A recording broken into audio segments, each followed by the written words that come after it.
আপনারা কি জানেন কেন কৃষ্ণ মাত্র 7 বছর বয়সে বিশাল পাহাড় তুলে ধরেছিলেন? দেবরাজ ইন্দ্রের অহংকার হয়েছিল যে তিনিই মর্তের রক্ষাকর্তা। প্রতি বছর বৃন্দাবনের মানুষ ইন্দ্রের পূজা করত, কিন্তু বালক কৃষ্ণ তাদের বোঝালেন যে ইন্দ্রের চেয়ে গোবর্ধন পর্বত ও প্রকৃতির পূজা করা বেশি জরুরি, কারণ পর্বত থেকেই তারা জল এবং পশুদের জন্য ঘাস পায়। কৃষ্ণের কথায় মানুষ ইন্দ্রের পূজা করা বন্ধ করে দিলেন। ইন্দ্র রেগে যান। তিনি বৃন্দাবনকে ধ্বংস করার জন্য সাংবর্তক নামক প্রলয়ঙ্করী মেঘ পাঠান, যা অবিরাম বজ্রপাত আর প্রবল বৃষ্টি শুরু করে।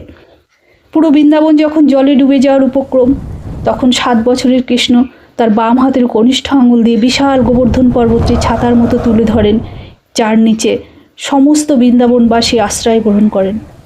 টানা 7 দিন ও 7 রাত ইন্দ্র বৃষ্টি চালিয়েও কৃষ্ণের কোনো ক্ষতি করতে পারেননি। শেষে ইন্দ্র বুঝতে পারেন এই বালক সাধারণ কেউ নন, স্বয়ং পরমেশ্বর। তখন তিনি লজ্জিত হয়ে কৃষ্ণের চরণে ক্ষমা চান।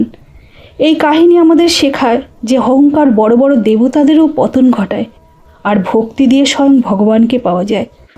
এমন আরও অলৌকিক কাহিনীর জন্য চ্যানেলটি সাবস্ক্রাইব করে পাশে থাকুন। জয় শ্রীকৃষ্ণ, জয় শ্রীকৃষ্ণ।